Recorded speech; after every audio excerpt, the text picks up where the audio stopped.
Salut à toi, on se retrouve aujourd'hui pour une nouvelle vidéo. Première vidéo de 2021 que je ferai avec toi pour te présenter le matériel de pêche nécessaire pour aller à la pêche du bar. Tout d'abord, je vais te parler de comment je m'équipe pour partir à la pêche avant de vraiment rentrer dans le vif du sujet des leurres. Alors comme tu le remarques régulièrement sur mes sessions, je suis très rarement suréquipé. J'essaye toujours de choisir par rapport au temps, par rapport au vent, par rapport à la luminosité, mes leurres avant de partir de chez moi.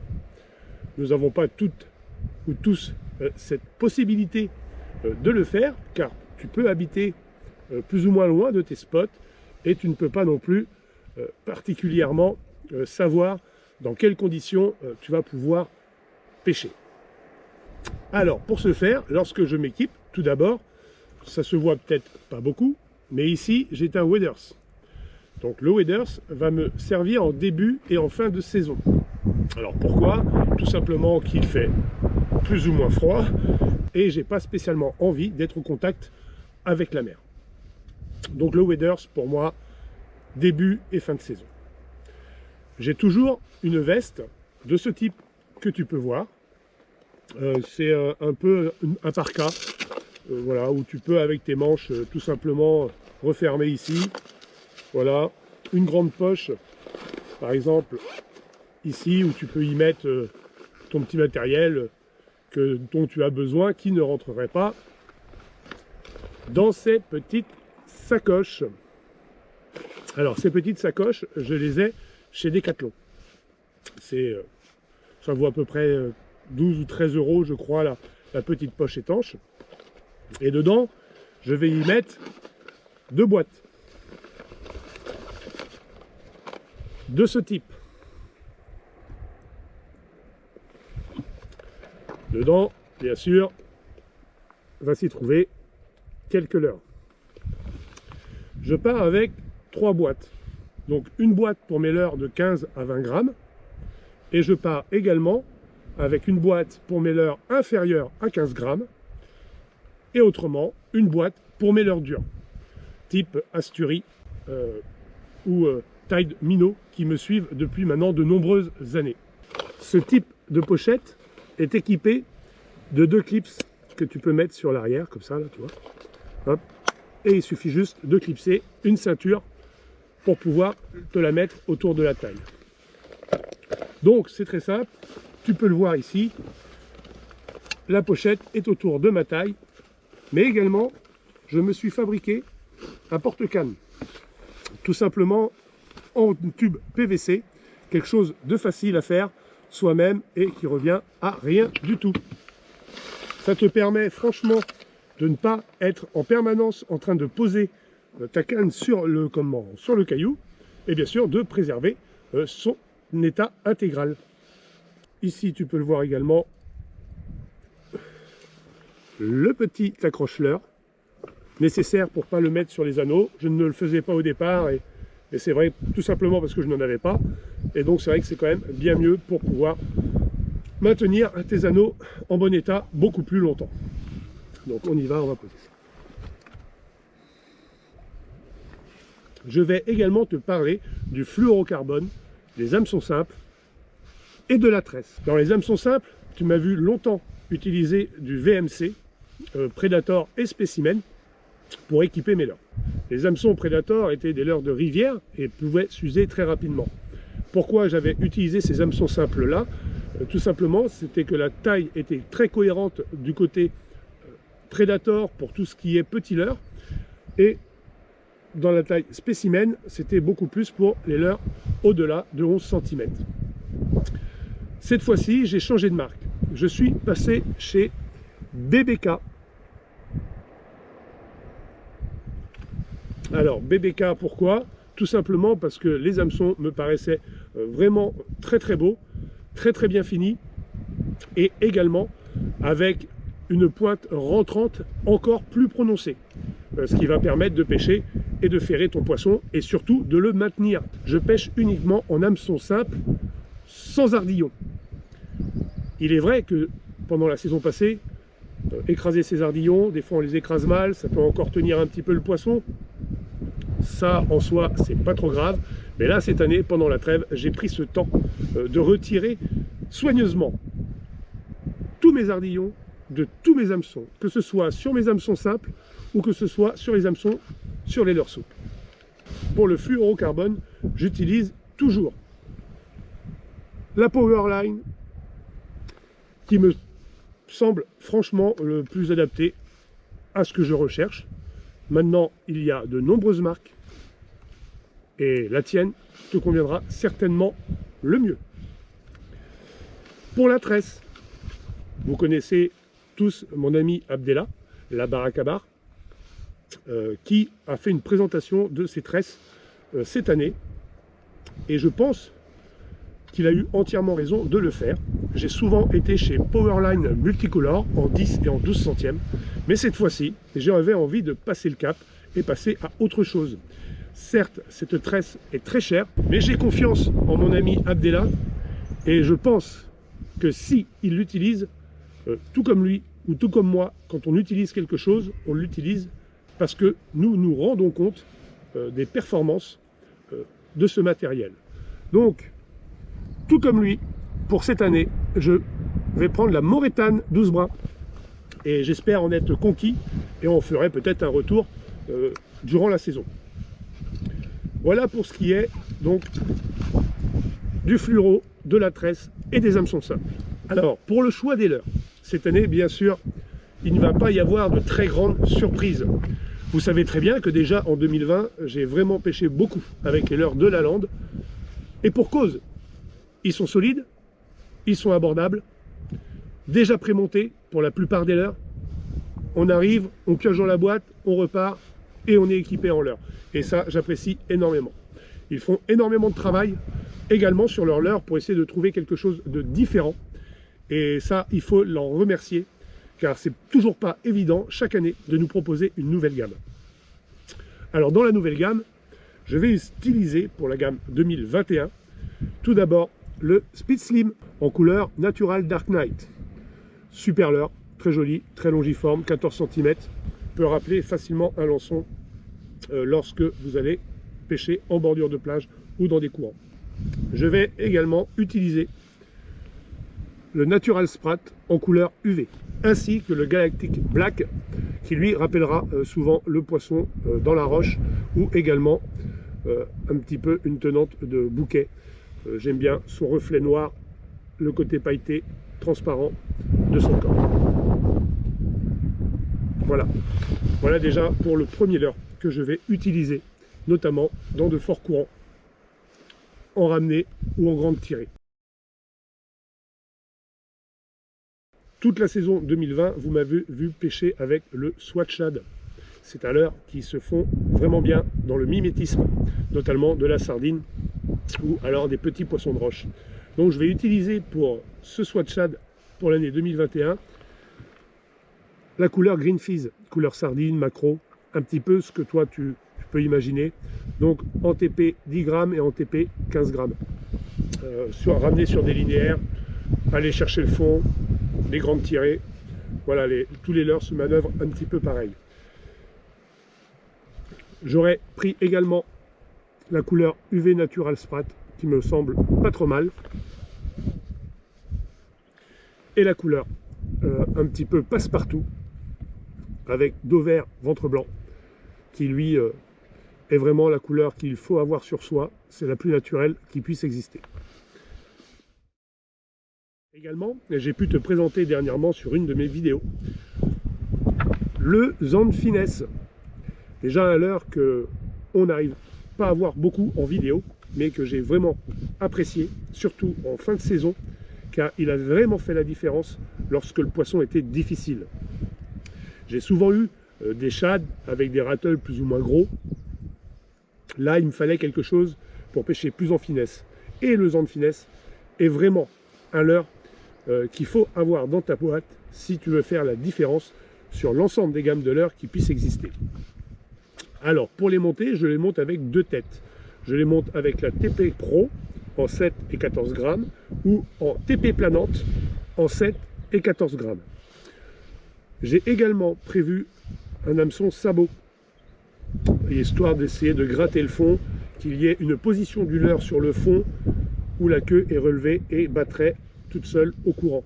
Ça peut être à tester, je le ferai certainement dans ces débuts de saison. Mais également, ne pas hésiter de prendre une tête VJ36 pour passer dans les endroits beaucoup plus encombrés, qui te permettra justement de ne moins crocher avec ce leurre qui va demander régulièrement à aller gratter le fond plus qu'en linéaire. Je ne l'utilise pas du tout en linéaire, mais je l'utilise vraiment à gratter le fond. Je fais descendre progressivement mon leurre sur le fond. Dès qu'il touche le fond, je fais une grande tirée et je garde le contact tout en donnant des petits coups de sion dessus pour pouvoir animer la petite queue planante qui est à l'arrière. Le Zand Finesse, c'est vraiment quelque chose qu'il faut avoir dans sa boîte. Je vais parler également d'un autre leurre 2021.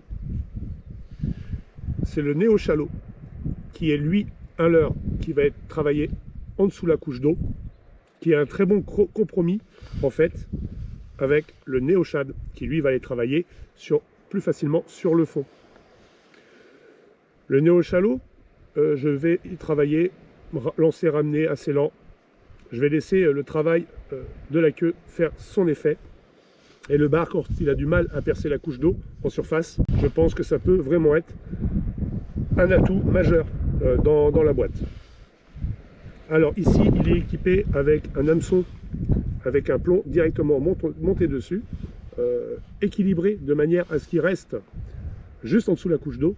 Mais également, je l'ai monté sur une tête VJ36 pour pouvoir aller travailler un petit peu plus dans les endroits encombrés et sur le fond.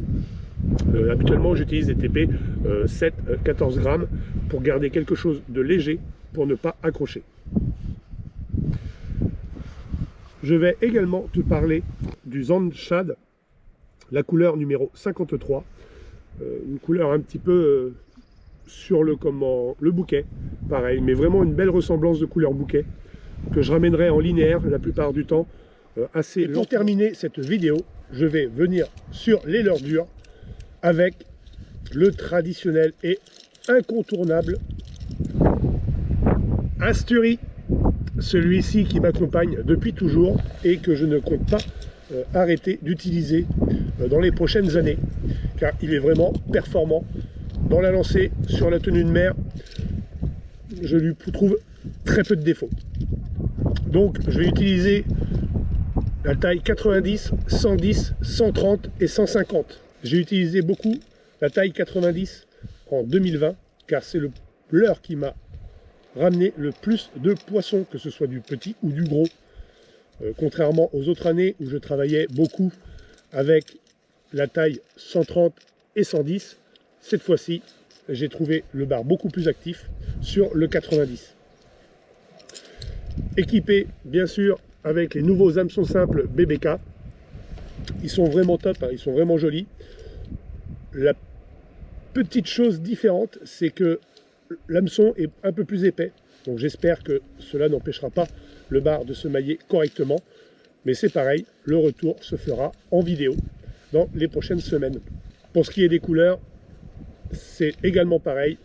Suivant les vidéos qui seront tournées en 2021, je parlerai des couleurs que j'ai utilisées et pourquoi je fais telle ou telle transition de couleur suivant la luminosité et suivant la couleur de l'eau.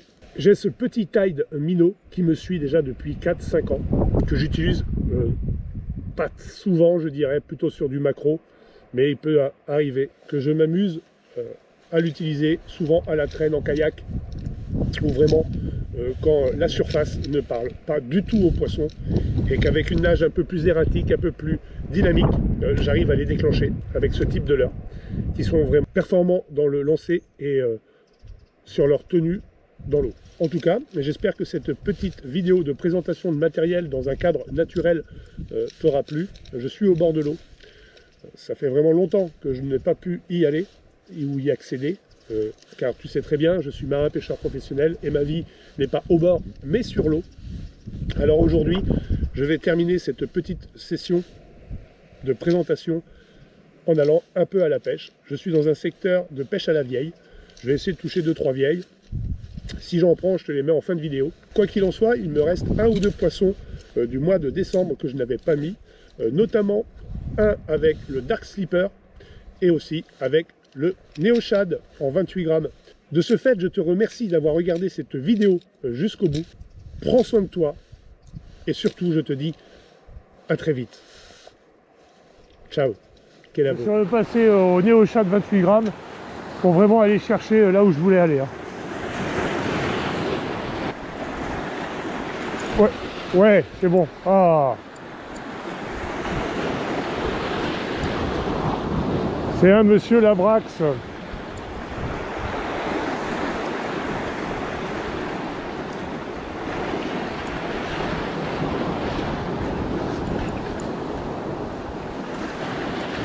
Magnifique poisson encore. Moi je dis magnifique à partir du moment que ça fait 45, 50. Hop là, regardez-moi ce poisson. Oh là là, c'est juste magnifique.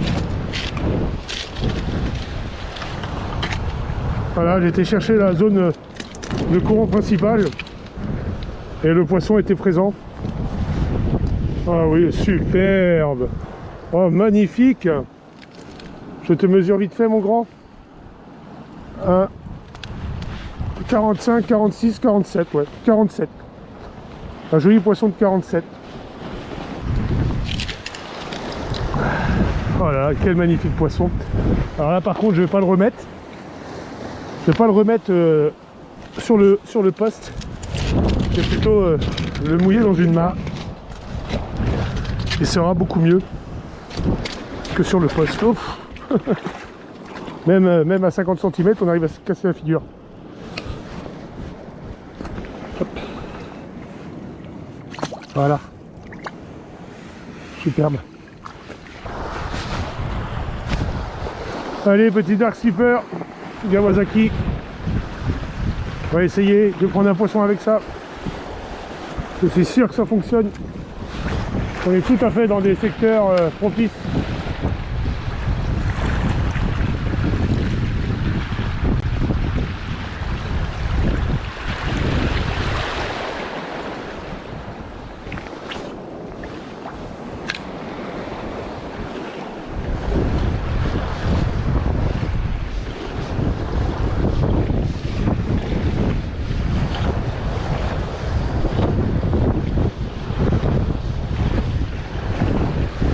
Ouais.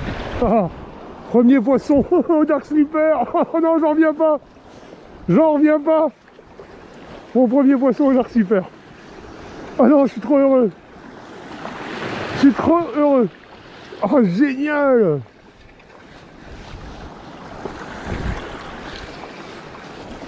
Ah, super. Donc j'ai pas retiré les ardillons sur ces leurres là parce que c'était pas évident, sachant qu'il est déjà bien caché le l'hameçon. J'ai préféré maintenir l'ardillon. Donc je vous le précise. Oh non. Oh non. Regarde. Non mais c'est le top. Mon premier au Dark Sleeper Kawasaki. En 7 cm 21 grammes. Oh non. Oh.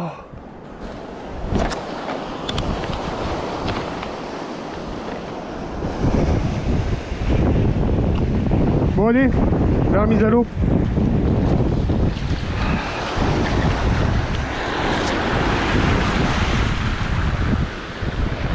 Allez mon petit gars, on repart.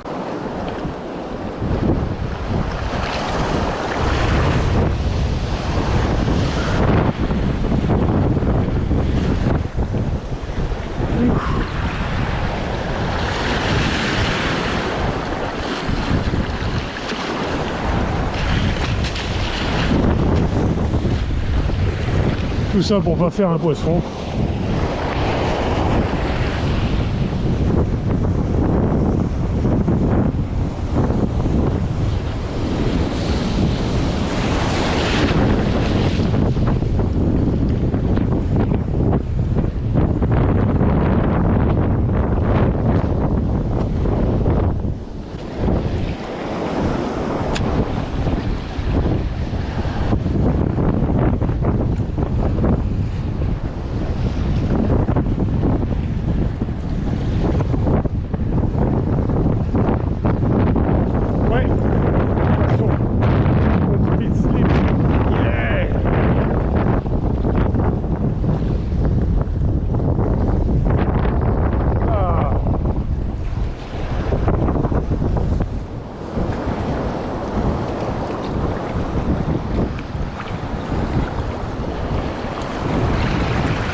Ah bah dis donc, ça valait le coup.